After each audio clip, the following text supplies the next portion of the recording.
Pancasila, rumah kita, rumah untuk kita semua. Nilai dasar Indonesia,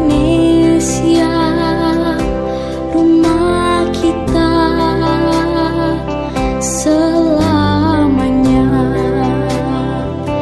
Untuk semua puji namanya, untuk semua cinta sesama. Perkenalkan, nama saya Sadrak Sarto Patampang. Saya adalah salah satu guru dari SMA Negeri 10 Kabupaten Sorong. Dengan adanya diseminasi budaya positif yang dipaparkan oleh calon guru penggerak dari SMA Negeri 10 Kabupaten Sorong, saya selaku guru menyadari dan dapat memahami bahwa betapa pentingnya menerapkan keyakinan kelas sebelum memulai proses-proses pembelajaran. Dengan adanya materi tersebut, kami dapat mengerti juga bahwa seorang guru dapat berfungsi sebagai seorang manajerial, di mana dapat menyelesaikan masalah-masalah yang terjadi di dalam proses pembelajaran itu yang dialami oleh peserta didik menggunakan metode restitusi. Metode restitusi ini sendiri pun sangat bagus diterapkan sehingga peserta didik dapat menyadari sendiri karakter dan dapat mengubah sendiri perilaku-perilaku yang kurang baik menjadi sesuatu yang baik, sehingga pada akhirnya akan tercipta disiplin yang disebut disiplin positif. Sekian dan terima kasih. Assalamualaikum warahmatullahi wabarakatuh.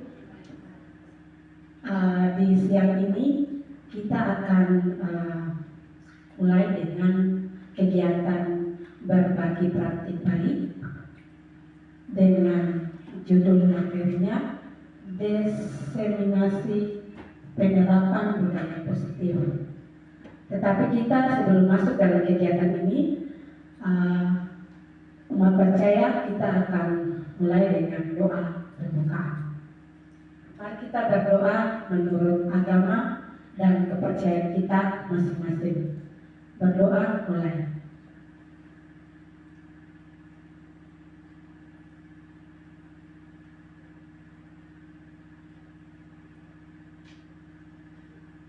Berdoa selesai.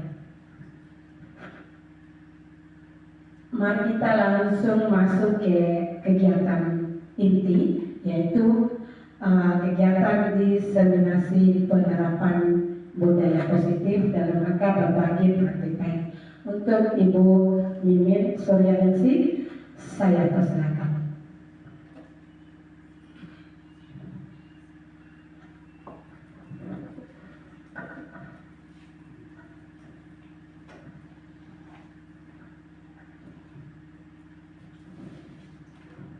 Terima kasih atas kesempatannya.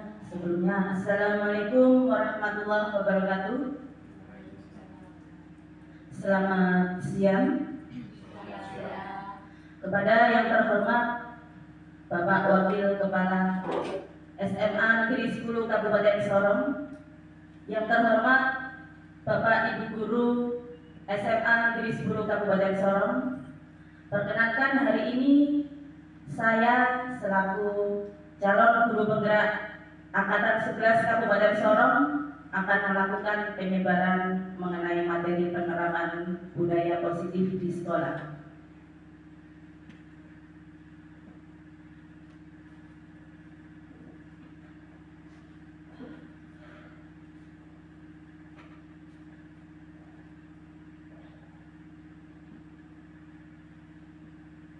Sebelum kita mulai kegiatan hari ini, kita tes konsentrasi kita dulu ya Bapak Ibu.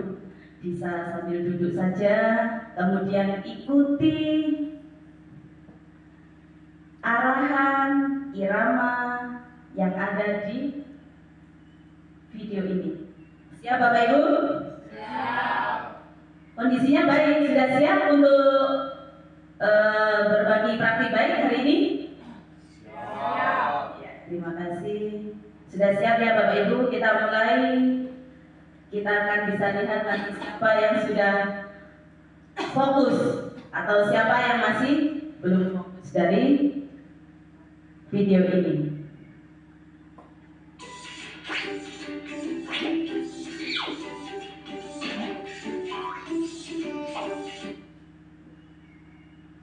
Silakan ikuti ya Bapak Ibu.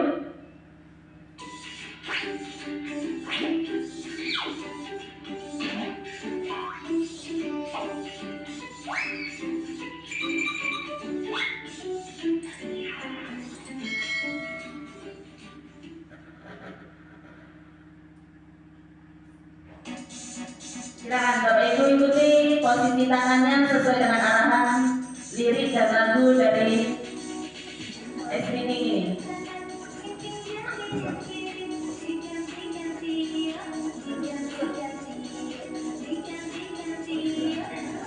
Ayo, Ibu Misha, silakan ikuti.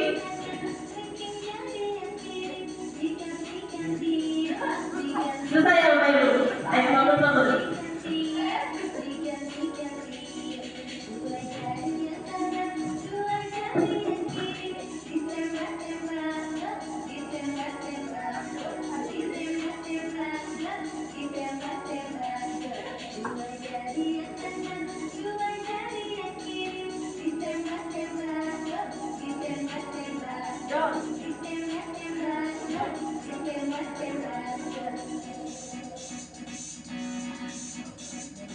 Kembali ke masa anak-anak ya, bisa mengenal rutinitas kita yang padat ini.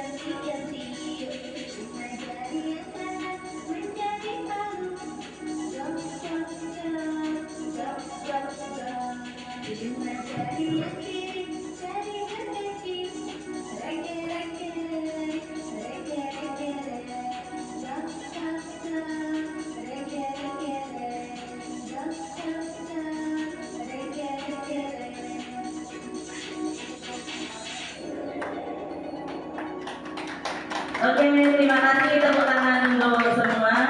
Ternyata susah juga kita memfokuskan konsentrasi kita ya, karena memang kita punya kesibukan masing-masing di dalam keseharian kita.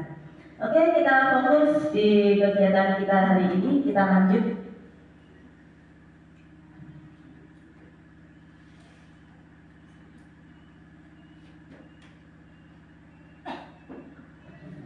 Tujuan dari kegiatan siang ini adalah yang pertama, secara pribadi saya melakukan pemenuhan tugas penerapan budaya positif selaku calon guru penggerak Angkatan 11 Kabupaten Sorong, dan yang kedua adalah berbagi praktik baik pada Bapak Ibu selaku rekan guru di SMA Negeri 10 Kabupaten Sorong. Adapun konsep inti yang terdapat pada budaya positif di antaranya adalah yang pertama, perubahan paradigma belajar. Yang kedua, disiplin positif. Yang ketiga adalah motivasi perilaku manusia. Yang keempat, kebutuhan dasar manusia.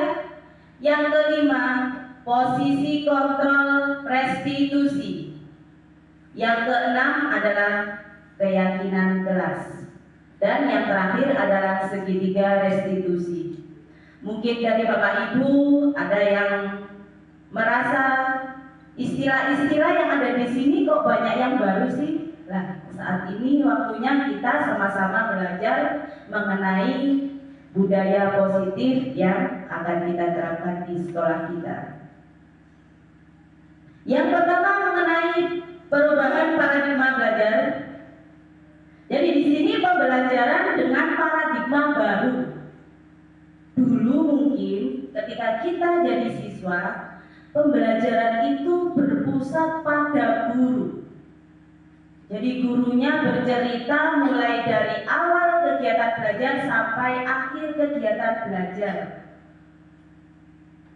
Dan sekarang seiring berjalannya waktu, kita harus pelan-pelan mengubah. Apa yang diubah? Pembelajaran kita dengan paradigma baru. Yang bagaimana itu? Jadi pembelajaran dengan paradigma baru adalah pembelajaran yang berpusat pada siswa. Bukan lagi kita yang aktif di dalam kelas Bapak Ibu, tapi siswa kita. Jadi anak-anak tidak lagi akan bosan, tidak lagi akan mengantuk kalau mereka aktif di dalam kelas. Selanjutnya, siswa sebagai subjek dalam pembelajaran sehingga guru menerapkan metode pembelajaran berdiferensiasi. Pembelajaran yang berdiferensiasi ini berarti kita selaku guru harus bisa memenuhi kebutuhan belajar siswa kita. Lalu, artinya bagaimana? Siswa ini harus belajar berdasarkan kebutuhannya. Tadi dikatakan berpusat pada siswa. Siswa punya kebutuhan masing-masing. Ada siswa itu yang butuhnya adalah kebutuhan belajar ya ini. Ada siswa itu yang kebutuhan belajarnya arahnya ke kinestetik, lebih banyak ke praktik. Kalau dikasih metode yang disuruh membaca, maka dia akan bosan, tidak sesuai dengan kebutuhannya, keinginannya di dalam belajar. Nah, hal ini akan sesuai dengan filosofi Ki Hajar Dewantara, yaitu pendidikan yang berpusat pada siswa, di mana di sini guru itu sebagai penuntunnya saja. Kita menuntun, bukan kita memaksakan. Kalau kita memaksa, kita sebagai diktator di kelas, kita langsung nyekrokin siswa kita, disuap. Dia tidak mau nasi, dikasih nasi misalnya. Dia tidak makan roti, dipaksa makan roti. Itu tidak boleh. Kita belajar ke depannya berangsur-angsur bagaimana caranya itu kita bisa menuntun siswa.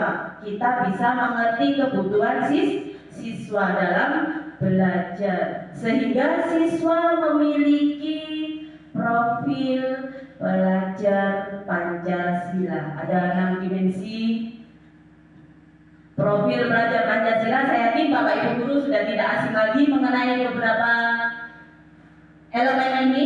Yang pertama adalah beriman dan bertakwa kepada Tuhan Yang Maha Esa. Tujuan kita, siswa kita memiliki karakter ini. Yang kedua adalah kebinekaan global. Terlebih di tempat kita ini terdiri dari beberapa agama, suku, budaya. Pastinya harus diselaraskan supaya mereka bisa membaur. Tidak boleh mereka ngeblok-ngeblok. Jadi itu juga harus kita terapkan karakternya supaya terbentuk karakter siswa kita adalah berkebinekaan global. Selanjutnya bergotong royong. Gotong royong ini bisa sebagai kerjasama juga. Saya lihat Bapak Ibu yang ada di sini untuk kolaborasi bekerja samanya sudah bagus. Ini adalah modal utama kita sebagai contoh di siswa kita, seperti semboyannya Pak Ki Hajar Dewantara, yaitu ada yang masih ingat? Ngarso sung tulodo, yang artinya yang di depan kita ini guru sebagai contoh bagi siswa kita. Yang keempat, kreatif. Jadikan murid kita kreatif. kreatif. Sebelum menjadikan murid kita kreatif, maka gurunya juga harus kreatif. Bagaimana caranya? Buka literasi sebanyak-banyaknya, komunikasi baik, kemudian konsultasi baik dengan sesama rekan guru yang ada di sekolah kita atau bahkan di sekolah lain. Kita pasti punya toh teman guru yang ada di sekolah lain. Tidak ada salahnya kita membuka diri supaya kreativitas kita muncul. Jangan menjadi guru yang ketinggalan. Kemudian yang kelima yaitu bernalar kritis. Ini yang perlu kita terapkan. Kita agak berat untuk menjadikan anak-anak kita ini lebih kritis, lebih aktif di dalam berpikir. Bagaimana supaya mereka ini kritis? Coba kita ajak mereka berdiskusi, diberi kesempatan bertanya, diberi kesempatan untuk mengemukakan pendapat. Pembelajaran-pembelajaran seperti itu akan menjadikan karakter berpikir kritis tertanam pada diri siswa kita. Dan yang terakhir adalah mandiri. Siswanya mandiri, gurunya juga harus mandiri. Mandiri berarti bisa bertopang pada pribadi masing-masing, bukan berarti tidak berkolaborasi. Mandiri berarti tidak bekerja sendiri-sendiri. Mandiri ini artinya bisa mengandalkan diri sendiri untuk mencapai sesuatu hal yang mau dicapai. Seperti itu ya Bapak Ibu, untuk karakter yang mau kita tanamkan di siswa kita sesuai dengan 6 dimensi pada profil pelajar Pancasila.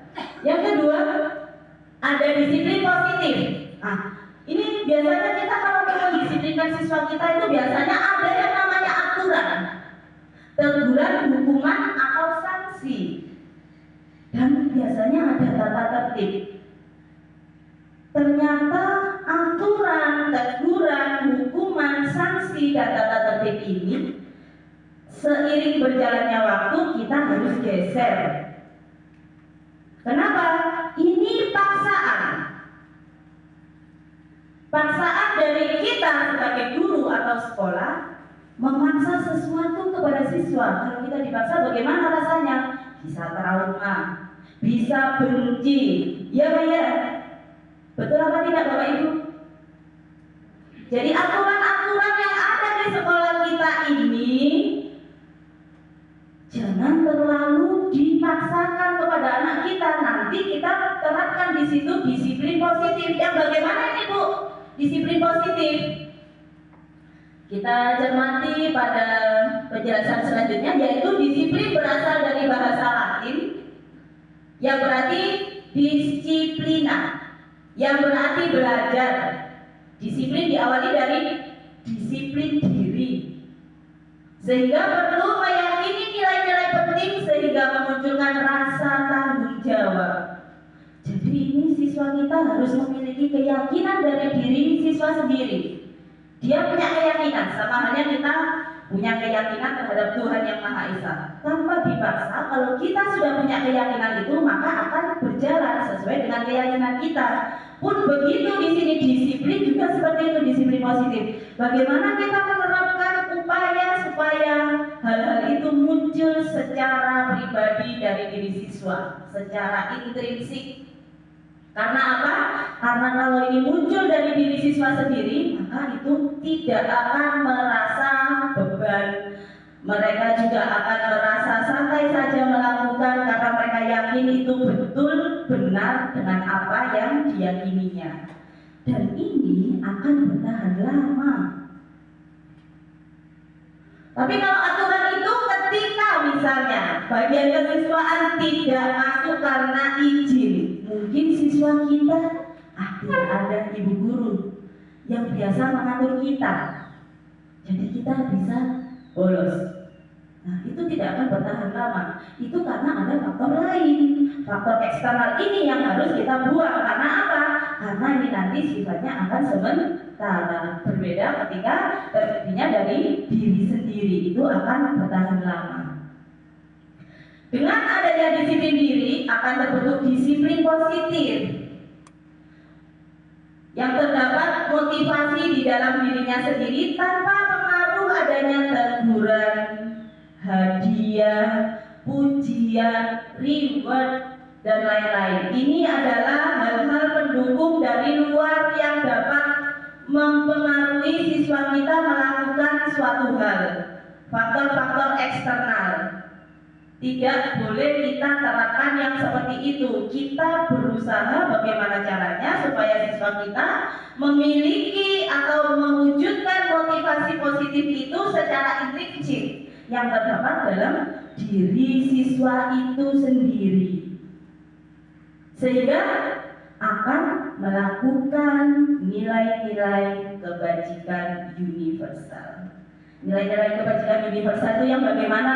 Segala nilai yang baik, bertanggung jawab, rajin, sopan, jujur, disiplin, tepat waktu, dan lain-lain. Itu adalah contoh dari nilai-nilai kebajikan universal. Bisa dilanjut Bapak Ibu? Oke, nilai-nilai kebajikan di sini adalah nilai-nilai kebajikan universal adalah nilai yang disepakati bersama, lepas dari suku, bangsa, agama, bahasa, maupun latar belakang. Contohnya tadi sudah sempat kita singgung sedikit ya di slide sebelumnya. Contoh nilai kebajikan universal adalah segala nilai yang baik yang terdapat pada profil pelajar Pancasila dan 6 dimensinya, mulai dari bertakwa kepada Tuhan Yang Maha Esa, berkebinekaan global, gotong royong, kreatif, berpikir kritis, dan mandiri. Untuk life skill, contohnya bisa dapat dipercaya, tulus, menjadi pendengar yang aktif. Jadi ternyata kita itu perlu menjadi pendengar yang aktif. Suatu ketika ada teman yang mau cerita dari suatu masalah, kita dengarkan baik supaya tersalurkan apa yang mau disampaikan. Ternyata ini adalah salah satu nilai kebajikan untuk menjadi pendengar yang aktif, tidak merendahkan orang lain dan memberikan yang terbaik dari diri. Life skill ini bisa dipakai sebagai dasar untuk siswa kita nanti ketika sudah ada di masyarakat. Dapat dipercaya, tulus, jadi dalam bekerja mereka dapat dipercaya, tulus, kemudian tidak merendahkan orang lain, dan memberikan yang terbaik dari diri mereka ketika berada di tempat kerja. Ini sangat penting kita tanamkan. Kapan ditanamkannya? Ya sekarang, ketika mereka masih menjadi siswa. Sebenarnya siswa kita itu sudah memiliki garis-garis yang sama di dalam hidup mereka. Kalau zaman dulu, kalau tidak salah begini, kita sebagai orang tua, sebagai guru, bisa mengarahkan anak-anak sesuai dengan apa yang kita mau. Siswa kita atau anak-anak itu adalah lembaran kosong yang bisa kita warnai. Betul apa salah? Zaman dulu seperti itu. Jadi kita sebagai orang tua itu mewarnai lembar kosong itu. Ternyata siswa kita itu sudah memiliki garis-garis yang samar. Garis samar ini mereka sudah ada karakter tanggung jawab, sudah ada karakter disiplin, sudah ada karakter mau bekerja jika dapat hadiah. Nah, kita fungsinya di sini sebagai guru adalah mempertebal garis-garis halus itu yang sesuai dengan nilai-nilai kebajikan universal ini. Jadi kita tidak boleh mewarnai lembaran kosong itu, tapi kita cuma mempertegas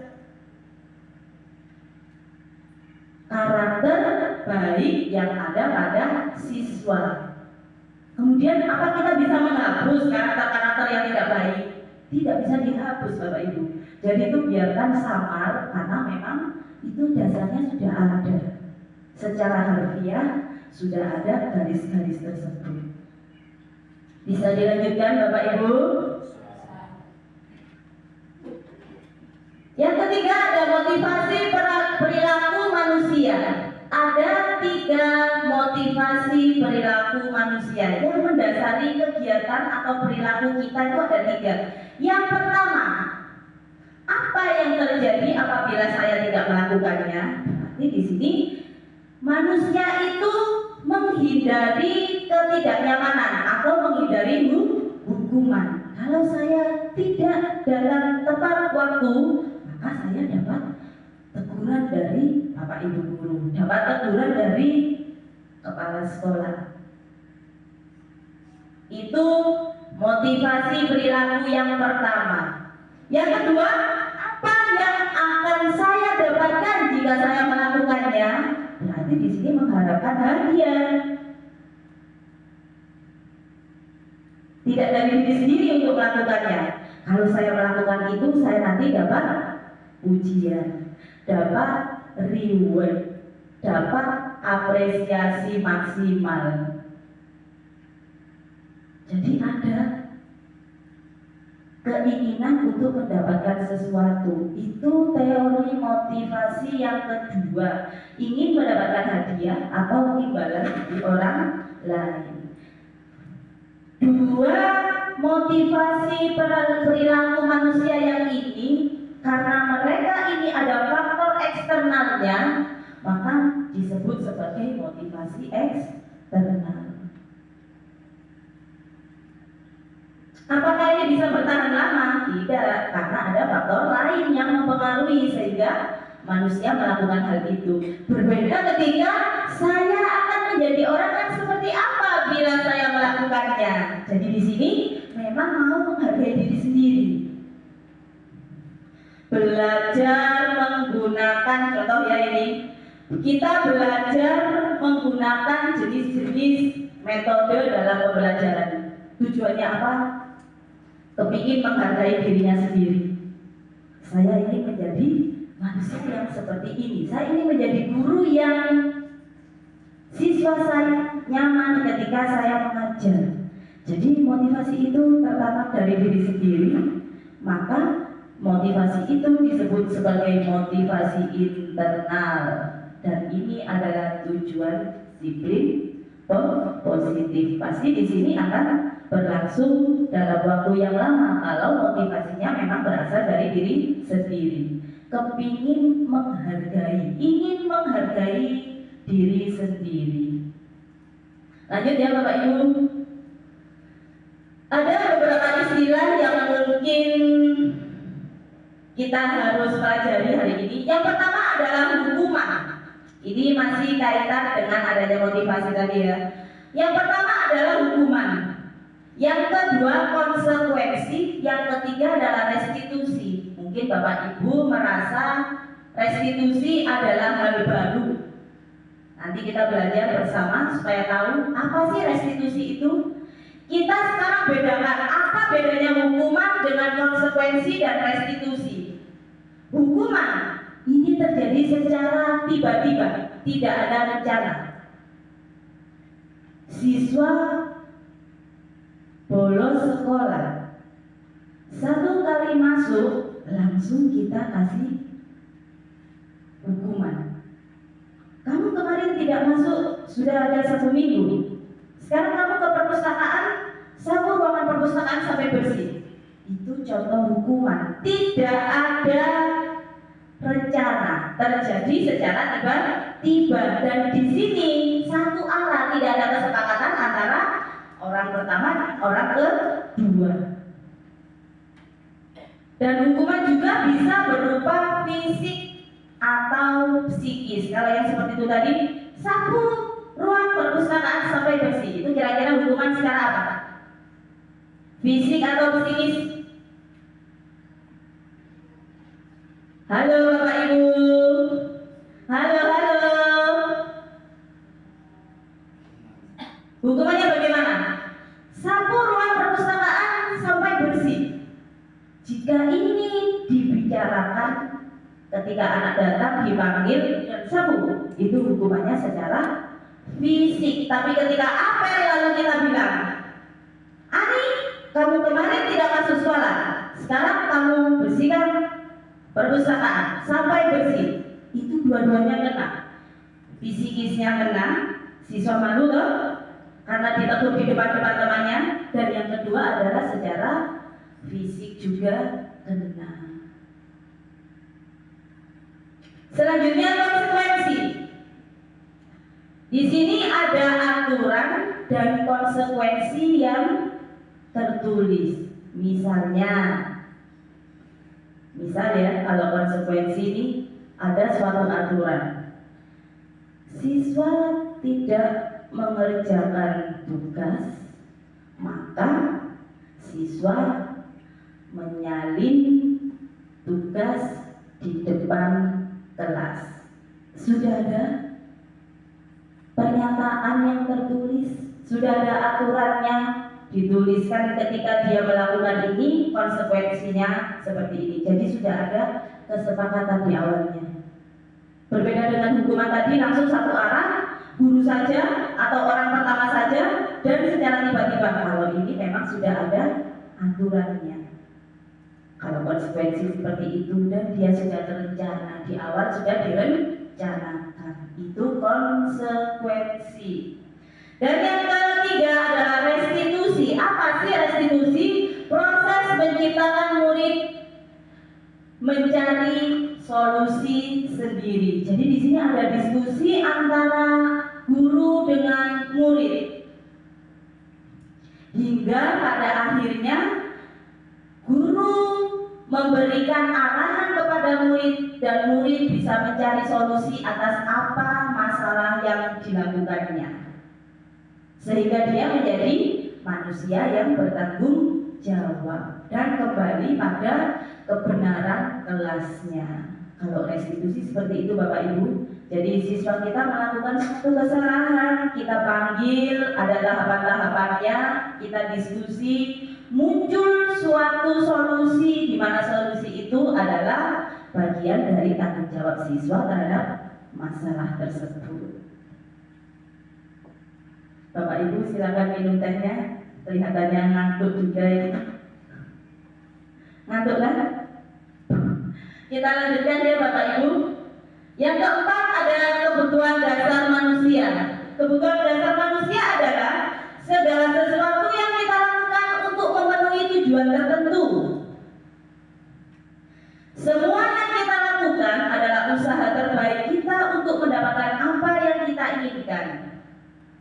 Ketika kita mendapatkan apa yang kita inginkan, sebetulnya saat itu kita sedang memenuhi satu atau lebih dari satu kebutuhan dasar kita.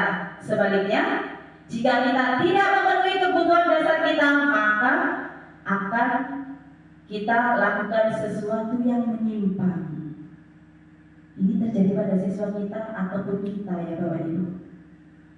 Jadi kalau ada manusia yang melakukan sesuatu hal yang menyimpang, itu pasti ada salah satu kebutuhan dasarnya yang tidak terpenuhi. Apa saja sih kebutuhan dasar manusia itu? Ada 5 kebutuhan dasar manusia. Yang pertama adalah kebutuhan bertahan hidup atau survive. Yang kedua, kebutuhan akan rasa kasih sayang, diterima atau dicintai oleh orang yang ada di dalam kelompoknya. Yang ketiga adalah kebutuhan akan kebebasan.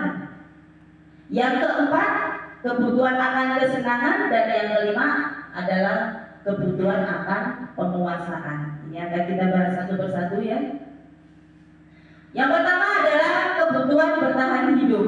Jadi di sini untuk kebutuhan dasar manusia kita harus ingat, jika manusia itu melakukan penyimpangan, maka ada salah satu kebutuhan dasarnya yang tidak dipenuhi. Makanya dia berusaha untuk memenuhi kebutuhan dasarnya itu. Akhirnya yang muncul, yang tampak adalah suatu penyimpangan. Bertahan hidup ini berkaitan dengan makanan, keamanan, kesehatan, tempat tinggal dan pakaian. Misal kita punya siswa ini pagi kok mereka sudah lemah, loyo, kira-kira apa ya? Mungkin anak ini tidak sarapan. Betul apa tidak Bapak Ibu?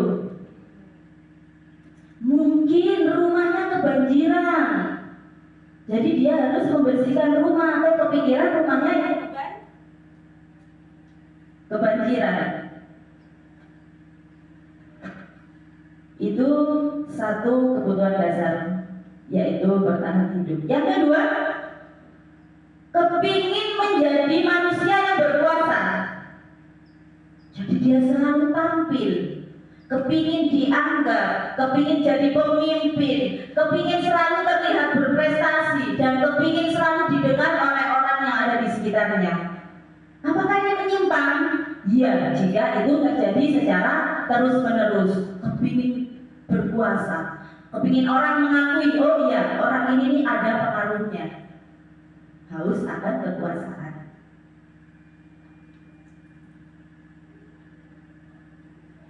Saya dilanjut. Selanjutnya, kebutuhan akan kasih sayang. Ini berkaitan dengan rasa diterima, dipedulikan, berbagi, kerjasama, menjadi bagian dari suatu kelompok. Misal, kita menyusun kelompok belajar di kelas. Pastinya kita akan mengajak secara heterogen supaya mereka tidak ngeblok. Betul apa tidak Bapak Ibu? Ternyata ada salah satu siswa kita di dalam kelompoknya itu dia diam aja. Dia tidak mau beraktivitas di dalam kelompok, dia tidak bersosialisasi dengan anggota kelompok. Ini kenapa? Nah, ini biasanya tidak seperti itu.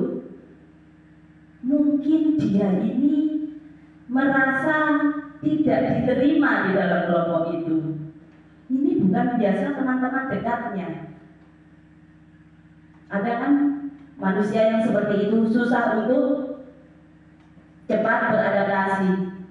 Jadi dia diam aja. Mungkin dia merasa tidak diterima. Mungkin dia merasa tidak dipedulikan. Sehingga dia bisa berperilaku seperti itu. Dan yang keempat adalah kebebasan berkaitan dengan mandiri, memiliki pilihan, mencoba hal baru, mampu mengendalikan arah dirinya. Jadi ada juga manusia yang ingin mencoba hal-hal baru. Mungkin di rumahnya dia terlalu terkekang. Kalau ada hal baru dia langsung coba. Kalau ada hal baru dia langsung coba. Penyimpangan ini terjadi jika terjadi terus-menerus. Tapi ada kalanya manusia itu aktif, itu bukan penyimpangan ya Bapak Ibu. Tapi memang dia rasa ingin tahunya tinggi. Jadi kita harus bisa memilah di mana ini penyimpangan atau memang manusia itu memiliki rasa ingin tahu yang besar. Selanjutnya kesenangan ini berkaitan dengan bermain, humor dan tertawa. Ini kita bisa terapkan di kelas. Saya juga belajar ya untuk menjadi guru yang tidak tegang di dalam kelas. Jadi ada kalanya kita humor sehingga kita bisa tertawa dengan siswa kita, tidak terlalu sepaneng.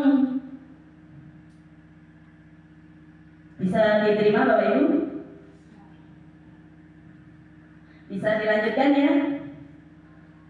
Ya, kelihatannya kan lagi ini semua ngantuk nih. Jadi kita berdiri sejenak. Silakan berdiri, kursinya dibawa ke belakang. Kita kembali ke ice breaking ya Bapak Ibu. Kita belajar senam pinguin. Meskipun kita sudah dewasa, kita juga perlu yang namanya senang, memenuhi kebutuhan senang kita ya saat ini. Siap Bapak Ibu? Siap?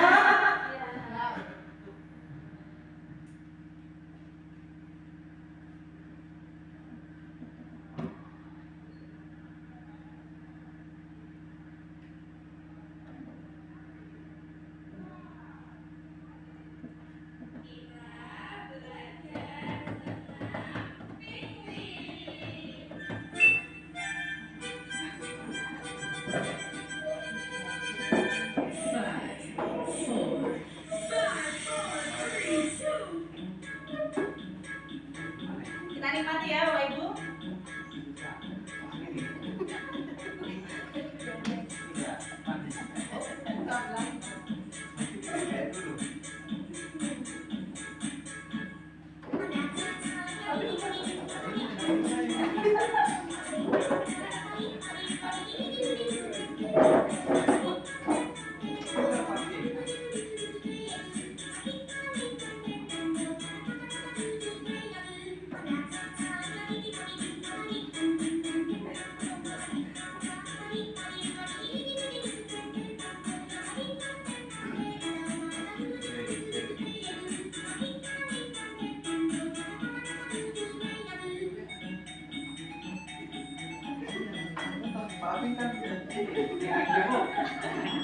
Ayo.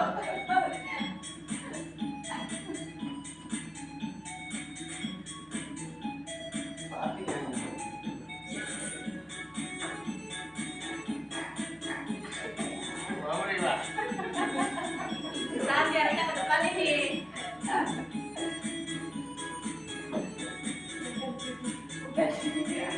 Agak kuat ya.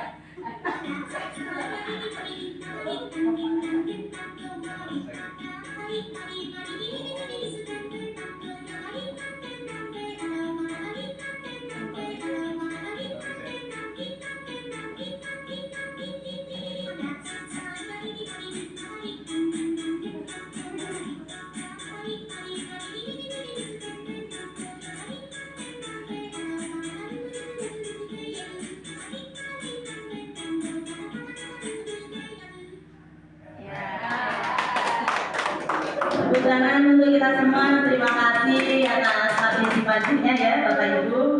Kalau kita sudah sepaneng begitu, berarti kita perlu yang namanya ice breaking. Kedepannya kita coba ketika kita mengajar di kelas, apalagi 3 jam pelajaran, kita bisa sisipkan ice breaking di siswa kita. Bagaimana kalau sudah melakukan ice breaking? Rasa lebih fresh? Lebih fresh ya, pasti ada perbedaannya. Yang tadinya menguap, mengantuk-mengantuk, sudah agak lebih cerah wajahnya. Kita masuk di bagian yang kelima Bapak Ibu. Sedikit lagi ya.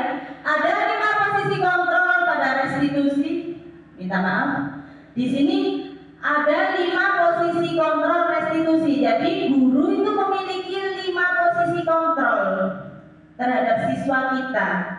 Yang pertama, sebagai penghukum. Tidak ada di sini 5 posisi kontrol ini yang salah. Wajar kalau kita pernah menjadi seorang guru yang penghukum. Bagaimana sih kalau penghukum itu kata-katanya kasar, menghardik, suaranya keras dan matanya melotot? Ada yang pernah menjadi posisi penghukum? Saya. Ada. Pak Guru pernah menjadi posisi penghukum? Semuanya kayaknya sudah pernah. Iya, syukurlah. Tidak apa-apa karena memang ini adalah posisi kontrol guru. Ada kalanya kita menjadi penghukum, ada kalanya menjadi yang lainnya. Oke. Selanjutnya, yang kedua, pembuat merasa bersalah. Ini lebih halus bahasanya. Apa kamu tidak kasihan sama ibu guru nak, yang selalu mengajar dengan sungguh-sungguh, tapi kamu tiap dapat tugas selalu tidak mengerjakan? Ini posisi guru sebagai pembuat merasa bersalah. Jadi kita sentuh hatinya. Kamu nggak kasihan sama ibu guru? Tiap hari ibu guru mengajar baik, baru kamu tidak mengerjakan tugas dengan baik. Kamu tidak kasihan dengan bapakmu yang ada di laut sana nak, panas-panas, cari nafkah untuk memenuhi kebutuhan keluarga, baru kamu di sini cuman main-main saja, tidak belajar baik. Ya, itu contoh posisi kontrol guru sebagai membuat merasa bersalah di anak. Ketika kita menyentuh anak dengan halus seperti itu, mungkin akan ada efek di hati mereka. Pasti dalam lubuk hati siswa kita ketika kita nyentil hal seperti itu akan terasa. Tapi kembali ke ego, bisa atau tidak untuk diterapkan anak itu kalau mereka merasa bersalah. Terkadang malu atau tetap berpendirian bahwa dia salah. Yang ketiga, guru menjadi teman. Guru menjadi teman. Misalnya di sini, ayolah bantu ibu kali ini ya. Kamu mau kan mengajak temanmu yang tidak rajin itu supaya mau berangkat sekolah? Ini adalah contoh kalimat guru memiliki posisi sebagai teman dengan siswanya. Ayo ya, bantu ibu kali ini saja. Ibu ini tidak berani tidur di rumah sendiri. Kamu tinggal sama bu guru ya malam ini. Itu juga contoh dari posisi sebagai teman. Yang keempat ada sebagai pemantau. Ada suatu tata tertibnya dan konsekuensinya. Kamu hari ini melanggar tata tertib sekolah karena kamu memakai kaos kaki yang warnanya salah. Mungkin harusnya dia pakai kaos kaki hitam, tapi dia pakai kaos kaki putih di hari Jumat. Maka konsekuensinya adalah kamu membeli kaos kaki yang sesuai di koperasi sekolah kita. Jadi di sini ada yang namanya aturan dan konsekuensi, tata tertib dan konsekuensinya, di mana tata tertib ini sudah disampaikan sebelumnya. Ini guru sebagai pemantau. Dan yang terakhir, guru sebagai manajer. Ini adalah posisi kontrol yang paling ideal kita sebagai manajer, guru sebagai manajer. Saya tidak menyalahkan kalau ada guru yang berposisi sebagai penghukum, sebagai teman, sebagai pemantau. Tapi ini adalah posisi kontrol guru yang paling ideal, yaitu sebagai manajer. Kalimatnya misalnya, apakah kamu tahu kesalahanmu? Kira-kira bagaimana solusinya? Setelah kita menanya, apa kamu tahu nak kira-kira kesalahanmu apa? Pasti di situ ada dialog, ada diskusi antara guru dengan siswa sehingga nanti diberi suatu solusi untuk menjadi tanggung jawab siswa itu dari masalah yang dihadapinya atau diciptakannya. Bagaimana Bapak Ibu? Kira-kira kita masuk di posisi kontrol yang mana saja? Atau kelimanya sudah pernah seperti Pak Guru? SMA 10 pasti bisa.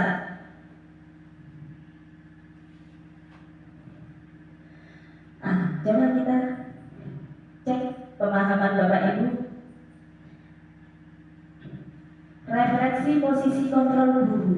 Misalnya, Ibu kecewa sekali dengan kamu nak. Kira-kira ini posisi kontrol yang mana? Membuat merasa bersalah, betul ya? Plus untuk Pak Guru sadar. Ayo semangat aplausnya Bapak Ibu, jangan tanggung-tanggung kalau kasih aplaus.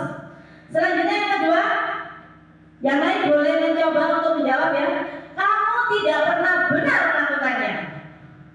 Ini apa? Penghukum, betul sekali Ibu Guru Indah. Jadi penghukum itu bisa secara kata-kata saja atau secara fisik juga bisa. Kata-kata berarti menjatuhkan mental psikisnya anak yang ini merasa posisi guru sebagai penghukum. Kamu tidak pernah benar melakukannya, nggak becus kamu.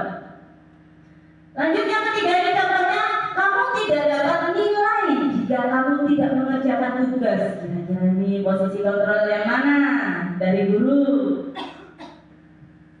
Kamu tidak akan dapat nilai jika kamu tidak mengumpulkan tugas. Ada suatu aturan dan konsekuensi, berarti tadi dia masuk di posisi yang mana Bapak Ibu? Yang mana ayo? Iya, ada konsekuensi berarti dia sebagai pemantau. Bisa dimengerti Bapak Ibu? 5 posisi kontrol guru, mulai dari apa saja tadi? Penghukum, terus merasa bersalah, terus teman, pemantau, dan yang terakhir adalah sebagai manajer. Mantap. Semoga nanti kita bisa menjadi yang paling ideal ya, menjadi manajer bagi siswa kita. Yang keenam adalah keyakinan kelas. Penuh tanya, kenapa menggunakan kata keyakinan? Mengapa tidak menggunakan peraturan kelas? Kira-kira apa? Ada yang bisa kasih pendapat? Kenapa kita harus menggunakan keyakinan kelas, bukan menggunakan peraturan kelas? Tadi itu kalau yakin berarti berasal dari diri sendiri. Motivasi intrinsik di mana itu nanti akan bisa dilakukan siswa dalam kurun waktu yang sangat lama dan itu tidak akan ada paksaan. Bagaimana? Setuju Bapak Ibu? Maka kita menggunakan istilah keyakinan kelas. Pembentukan keyakinan kelas ini harus menggunakan nilai-nilai kebajikan universal. Sikap-sikap yang baik tadi, tepat waktu, disiplin, menghormati orang lain, dan lain-lain. Ya. Kemudian merupakan suatu pernyataan. Keyakinan kelas itu pernyataan, bukan larangan. Misalnya, saya bisa datang tepat waktu. Saya bisa membuang sampah di tempatnya. Bukan dilarang membuang sampah di tempatnya. Itu kalimat larangan. Betul kan tidak Bapak Guru? Kalau kalimat itu suatu pernyataan, maka kalimatnya akan menjadi seperti itu. Saya bisa menghormati orang lain. Ya, itu contohnya. Kemudian mudah diingat. Jadi jangan menggunakan keyakinan kelas itu terlalu banyak, karena nanti siswa kita ataupun gurunya itu tidak bisa mengingat atau lupa. Jadi ini adalah tugas dari kita selaku wali kelas di awal kegiatan semester kita, susun keyakinan kelas kita. Dan di sini harus melibatkan siswa dan guru. Tidak boleh keyakinan kelas itu dibikin guru sendiri. Itu namanya aturan. Dan ketinggalan di sini yang keempat ya, mudah diterapkan. Kalau sudah kesepakatan antara guru dan siswa, maka hal itu akan mudah diterapkan. Tidak terlalu banyak supaya mudah diingat. Jadi ini adalah hal-hal yang harus kita yakini dalam membentuk suatu keyakinan kelas. Bapak Ibu bisa mengingatnya, ini adalah nilai-nilai kebajikan universal. Yang kedua, suatu pernyataan positif, mudah diingat dan diterapkan. Dan yang terakhir harus melibatkan siswa dan guru. Ini saya memberikan contoh ketika kemarin saya menerapkan penyusunan konsep keyakinan kelas yang ada di anak wali saya. Bapak Ibu silakan cermati baik-baik.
nanti akan kita terapkan dalam 1 tahun ke depan. Selama kita belajar di SMA 10, kelas 10 ini, kita berpegangan pada keyakinan kelas kita. Keyakinan kelas kita ini adalah kesepakatan anak-anak kalian sebagai siswa dan ibu sebagai guru walinya, ya. Supaya apa? Supaya teratur lingkungan belajar kita. Hanya, ya. Setuju apa tidak kalau kita bikin keyakinan kelas? Oke, kira-kira keyakinan kelas yang kita tulis apa saja, kita konsep bersama ya. Keyakinan kelas.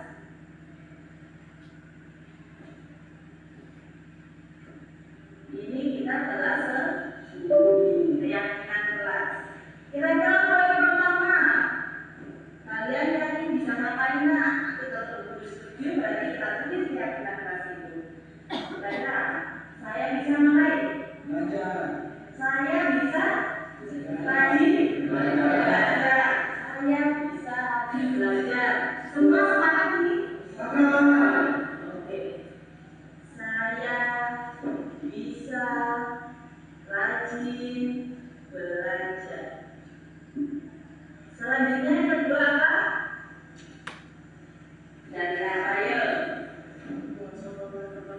Oke, bisa membuang sampah pada tempatnya. Saya bisa membuang sampah pada tempatnya. Sepakat ya? Saya bisa membuang sampah pada tempatnya. Terus apa lagi? Kira-kira ada lagi nggak yang perlu diatur biar lingkungan kelas kita ini nyaman?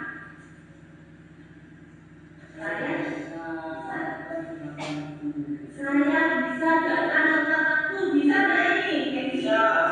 Kan yang kemarin terlambat APP bisa. Roma yakin bisa? Yang lain yakin? Saya bisa datang tepat waktu.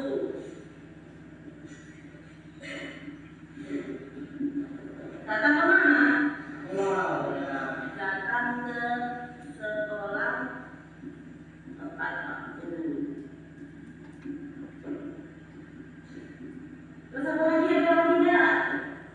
Saya bisa main lagi ya kira-kira? Saya bisa?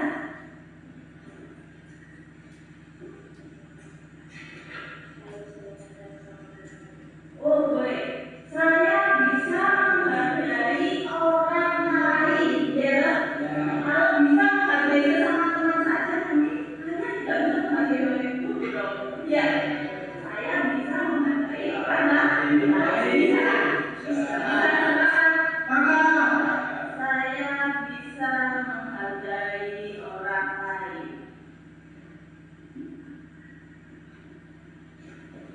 Ada lagi mungkin yang perlu ditulis atau mungkin ada lagi? Sama kayak saya bisa kenal ini pertama tidak ada yang baru ambil. Ya, saya bisa menjaga keamanan sekolah. Karena ini yang kelas berarti menjaga keamanan kelas. Saya bisa menjaga keamanan kelas. Mantap. Ya, ini adalah keyakinan kelas yang harus kita sepakati dan harus kita lakukan dalam 1 tahun bersama dia. Ya. Berarti bisa? Bisa. Ada yang perlu diubah? Ya. Sudah pas? Oke. Semangat untuk kita semua supaya bisa tetap menjalankan keyakinan kelas yang telah kita sepakati. Terus untuk kita semua.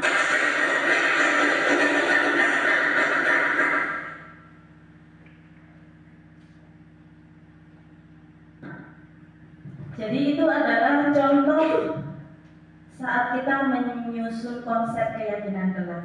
Sudah sesuai dengan apa tadi, prinsip-prinsip penyusunan keyakinan kelas. Kalau sudah disusun konsepnya, maka bisa ditempel di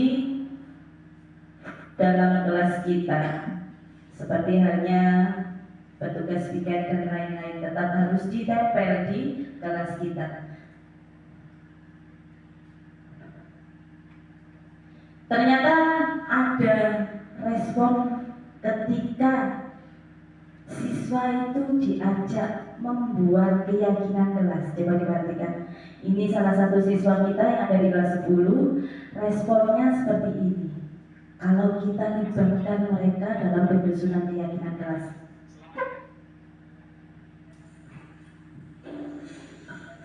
Selamat pagi teman-teman. Perkenalkan, nama saya Ronald Febrian Hussein. Saya dari kelas 10 SMA Negeri 10 Kabupaten Sorong. Pembahasan saya setelah menyusun konsep keyakinan kelas yang dibangun Ibu Bimbing adalah bagian sepak pegang katanya kesepakatan untuk mengkonsep keyakinan kelas. Saya tidak merasa berat dan terpaksa. Tanpa disadari, hal ini menciptakan lingkungan belajar yang nyaman dan baik. Sekian penyampaian saya dari saya. Terima kasih. Sampai jumpa teman-teman. Ya, jadi perasaannya bahagia, tidak terpaksa dan tidak merasa ditekan. Mereka ternyata senang Bapak Ibu. Semoga nanti kita bisa menerapkannya ya. Yakin kita pasti bisa. Segala hal itu dimulai dari niat baik akan membuka jalan yang mudah juga. Yang terakhir di sini ada segitiga restitusi. Apa ini segitiga restitusi? Suatu dialog yang dilakukan antara guru atau orang tua dengan murid sehingga menjadikannya mandiri dan bertanggung jawab.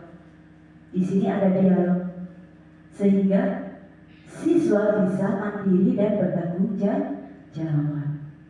Adapun tahapannya di dalam melakukan segitiga restitusi, dialog itu ada tahapan-tahapannya. Yang pertama adalah menstabilkan identitas. Yang bagaimana itu? Nanti kita tahu.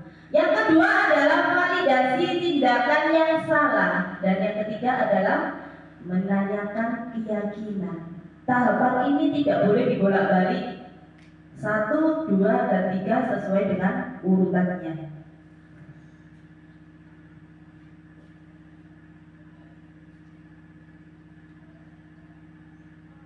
Yang pertama, ciri khusus dari masing-masing tahapan, menstabilkan identitas. Di sini kesalahan adalah suatu proses pembelajaran. Dalam menstabilkan identitas di tahapan pertama, segitiga restitusi berprinsip pada kesalahan adalah suatu proses pembelajaran. Kita cerna dulu. Kesalahan adalah suatu proses pembelajaran. Yang kedua, validasi tindakan yang salah. Ini berprinsip pada suatu perilaku yang dilakukan pasti untuk memenuhi kebutuhan tertentu. Tidak mungkin mereka melakukan suatu hal tanpa ada tujuan untuk memenuhi kebutuhannya. Dan yang ketiga, menanyakan keyakinan. Teori kontrol intrinsik yang ada dari dalam tubuh masing-masing, tubuh siswa kita. Faktor dari dalam diri siswa kita tanyakan ulang keyakinan yang ada pada dirinya. Contoh kalimat yang digunakan pada masing-masing tahapan segitiga restitusi diantaranya adalah yang pertama, untuk menstabilkan identitas kita bisa melontarkan kalimat seperti ini. Berbuat salah itu manusiawi, nak. Jadi kita tidak langsung menjatuhkan mental siswa kita. Dia pun tahu kalau dia melakukan kesalahan, jadi jangan langsung ditindis. Berbuat salah itu manusiawi. Apa ada manusia yang tidak bersalah? Tidak ada. Ya kan? Yang kedua, tidak ada manusia yang sempurna. Jadi kita angkat mental siswa kita. Kita tidak menghakimi. Di sini kita tahapan pertama ketika mereka melakukan kesalahan, kita harus menstabilkan identitas mereka dulu. Dan yang ketiga, kamu berhak merasa begitu. Contoh kalimatnya seperti itu. Tergantung pada masalah atau kondisi masing-masing. Yang kedua, validasi tindakan yang salah. Kalimatnya bisa dipakai seperti ini. Padahal kamu bisa loh melakukan hal yang lebih buruk dari itu. Kamu cuma beberapa meja saja. Untung kamu tidak tempeleng dia punya kepala. Ini adalah validasi tindakan yang salah. Kalimatnya seperti itu contohnya. Bisa juga kita pakai, kamu pasti punya alasan melakukan hal itu. Kalimat yang ketiga bisa dipakai, kamu patut bangga pada dirimu karena kamu melindungi sesuatu yang penting pada dirimu. Biasanya ini melindungi prinsip dari siswa kita. Manusia itu pasti berprinsip, jadi dia harus bangga karena dia telah melindungi prinsipnya tadi, sesuatu yang penting buat dirinya. Terus yang ketiga, menanyakan keyakinan kelas. Apa nilai yang telah kita sepakati? Itu kalimat pertama. Bisa juga menggunakan, kamu mau jadi orang seperti apa?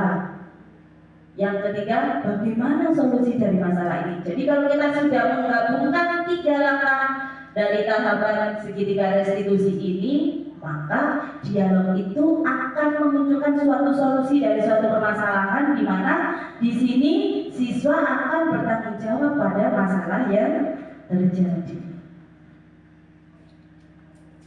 Ini contoh yang pernah saya terapkan di dalam penyelesaian masalah dengan menggunakan segitiga restitusi.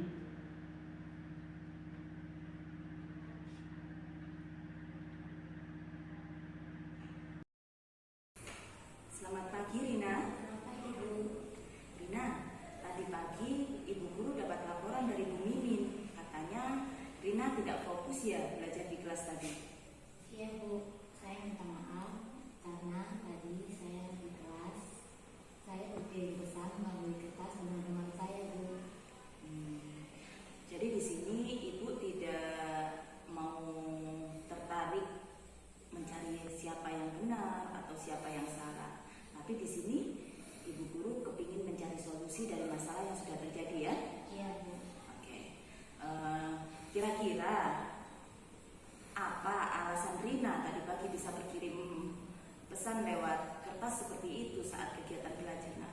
Awalnya saya hanya meminjam pena kepada teman saya Bu, tapi saya merasa lama-kelamaan pembahasan kita semakin seru Bu, sehingga saya merasa saya memiliki teman yang akrab. Karena sebelumnya saya tidak memiliki banyak teman, apalagi yang akrab Bu. Jadi selama ini Rina merasa kesepian, tidak punya teman, apalagi teman akrab ya? Iya Bu. Ya. Selamat pertamanya saya ucapkan selamat karena sekarang Rina sudah punya teman ya. Tapi kedepannya Rina harus mencari waktu yang tepat, kapan waktunya berbincang dengan temannya ya. Iya Bu. Oke. Kira-kira tindakan Rina tadi sudah sesuai dengan kesepakatan kelas kita atau belum nak? Belum Bu, karena saya melanggar kesepakatan kelas kita Bu. Apa kesepakatan kelas yang sudah Rina langgar? Saya melanggar kesepakatan kelas yang tidak menghormati orang lain Bu. Memangnya menghormati orang lain itu penting nggak sih? Penting Bu. Kalau penting berarti tindakan Rina ke depannya untuk memperbaiki diri bagaimana? Saya sepulang sekolah ini, saya bersama teman saya ini akan pergi meminta maaf kepada Ibu Mimin, sehingga kita tidak akan mengulangi kesalahan kita ini. Sepakat. Jadi pulang sekolah Rina sama Denny ya Iya Bu. bisa langsung datang ke Bu Mimin untuk minta maaf ya. Iya Bu. Dan berjanji tidak Mengulanginya lagi Bu. iya sepakat. Seperti itu ya, Rina. Ibu juga sepakat dengan rencananya Rina. Sekarang Rina boleh kembali ke kelas dan harus tetap semangat ya, Rina. Ya. Oke, Rina. Terima kasih, Rina. Terima kasih Bu. Ya, selamat pagi. Selamat pagi Bu. Oke, di sini tadi kasusnya apa kira-kira? Kalau mencermati berarti tahu ini ceritanya bagaimana. Kasusnya terjadi apa? Siswa melakukan apa? Bertukar pesan lewat kertas, lempar-lemparan kertas antara siswa satu dengan yang lainnya. Pasti dia punya alasan. Kenapa alasannya? Ternyata dia merasa kesepian selama ini, dan setelah bertukar pesan kok dia gak enakan, akhirnya kayak merasa punya teman dekat, dan berkelanjutan dalam sesi kegiatan pembelajaran itu kita bertukar kertas terus, jadi menghibur dari kertas. Ada kebutuhan yang berusaha siswa penuhi, yaitu rasa kasih sayang, kepingin diterima, kepingin dicintai, kepingin punya teman.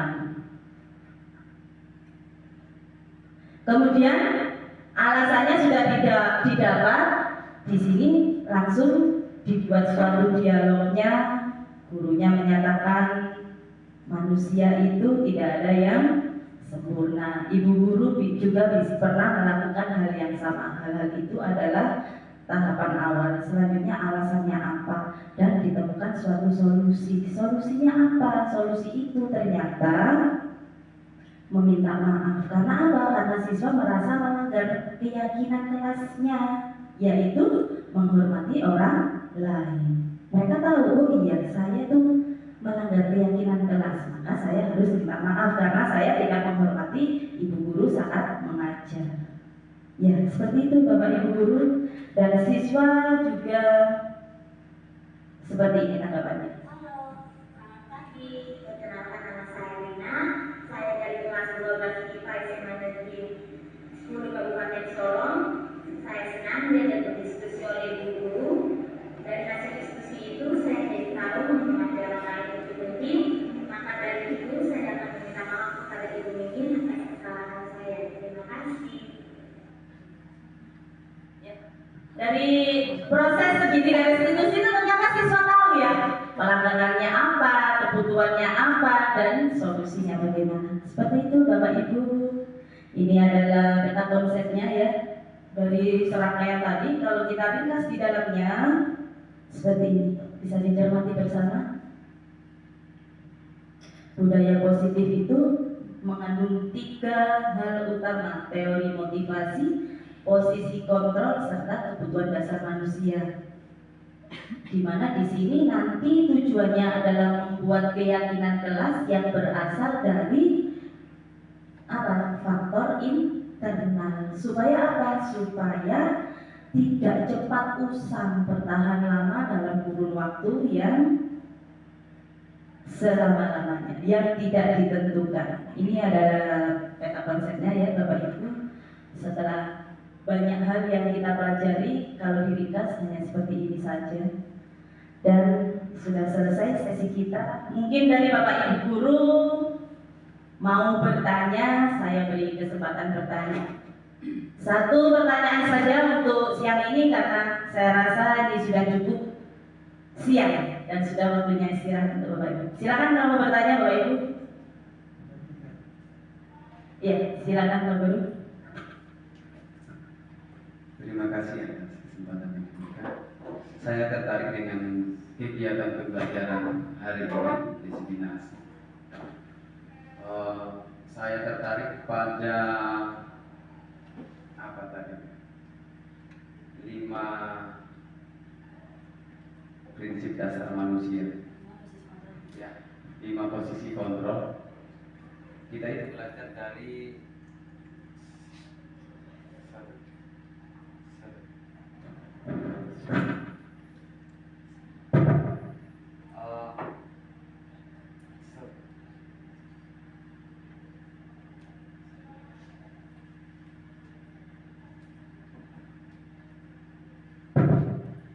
tes 1. Saya lanjutkan. Jadi 5 posisi kontrol ini terdiri dari penghukum, pembuat merasa bersalah, selanjutnya ada sebagai teman dan ada sebagai pemantau. Kalau kita lihat dari sudut pandang di mana kita berada, saya pikir semua pendidik sudah melakukan hal yang sama. Hanya saja untuk memasukkannya dalam kategori 1, 2, 3 tadi itu kita belum mengerti. Ya, kita belum mengerti. Jadi sudah ada yang menjadi penghukum, sudah ada yang pernah jadi teman, sudah ada yang pernah jadi pemantau. Kalau terlebih khusus di SMA Negeri 10 nih. Nah, dari sekian banyak kegiatan tersebut yang kita sudah lakukan, jika tidak berhasil kita terapkan kepada peserta didik, apa yang seharusnya kita lakukan?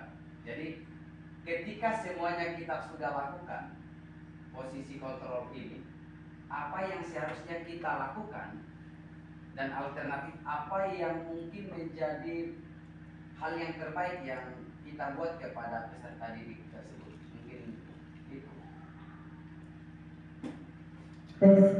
Ya, terima kasih Pak Guru. Jika di sekolah ini Bapak Ibu Guru sudah menerapkan 5 posisi kontrol, mulai dari penghukum, pembuat merasa bersalah sebagai teman, kemudian pemantau dan manajer. Ini di sini tahapan-tahapan yang bagaimana? Di sini dijelaskan tadi bahwasanya posisi sebagai manajer ini adalah posisi yang paling ideal sebagai posisi kontrol guru. Bukan berarti yang penghukum merasa bersalah, teman dan pemantau tadi salah. Tapi yang paling ideal adalah sebagai manajer. Di dalam posisi sebagai manajer ini ada satu diskusi antara siswa dengan guru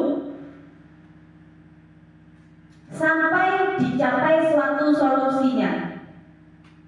Bu, kita sudah menerapkan ini, tapi tidak dilakukan lagi, dicoba lagi. Jangan langsung menghadik, terus-menerus menghadik terus ya, tidak apa-apa kita hadik. Kita bersuara keras, kita melotot manusiawi karena kita ikut terpantik akan apa yang dilakukan siswa. Tapi di sisi lain, kalau sudah longgar, kita bisa merenung kembali. Iya, saya juga terpancing. Kira-kira anak tadi tersinggung atau tidak? Kira-kira anak tadi lebih agresif atau tidak? Terkadang siswa, apalagi seumuran siswa kita yang sudah SMA ini, ketika dia diposisikan sebagai seseorang yang bersalah, kemudian kita keluarkan kata kasar, kita hadik, suara kita keras sampai mata-mata kita melotot, apalagi di depan teman-temannya, pasti itu akan melukai harga dirinya. Bu, kalau kita lepas kotor, manusiawi Bapak Ibu tidak apa-apa.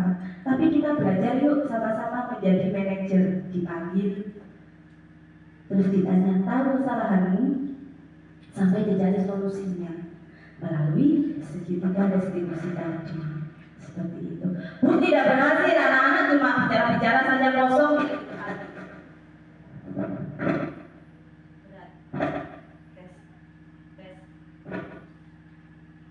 Tes 1. Anak-anak cuma omong-omong saja, tidak dipakai ternyata, tidak diterapkan.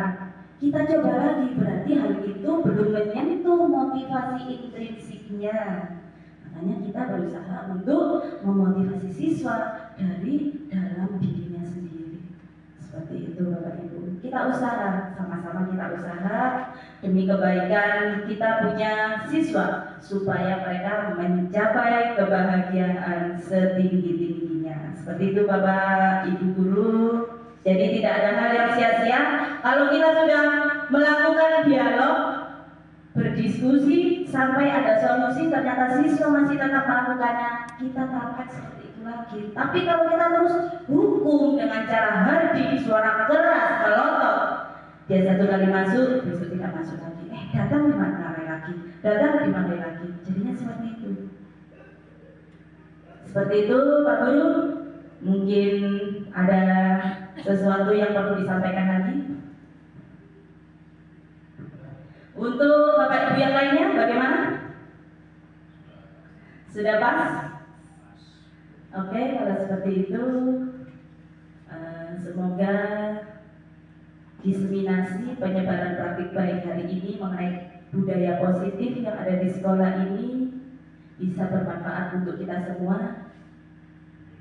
Saya selaku narasumber cuma memberikan gambaran teori saja Bapak Ibu. Kita di sini sama-sama belajar. Ya, seperti itu. Terima kasih atas waktu dan perhatiannya.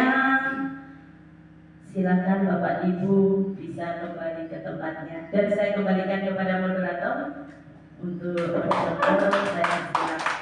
Assalamualaikum warahmatullahi wabarakatuh. Selamat siang. Siap.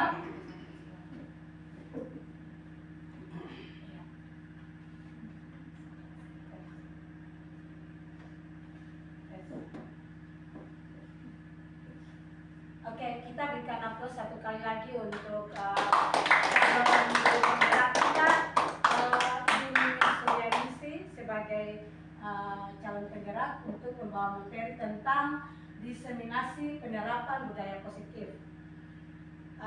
Semoga apa yang sudah disampaikan oleh Ibu Mimin selaku calon guru penggerak bisa bermanfaat untuk kita selaku Bapak dan Ibu guru untuk menerapkan itu kepada siswa-siswa kita dari hari ke hari dalam lingkungan sekolah kita.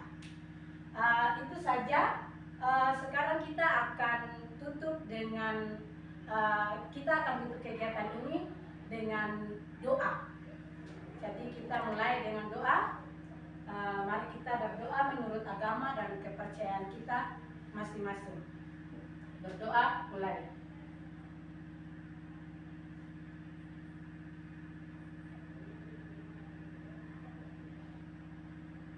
Berdoa selesai. Dengan doa tadi maka berakhirlah seluruh rangkaian kegiatan TGP kita di siang hari ini. Terima kasih, selamat siang warahmatullahi wabarakatuh.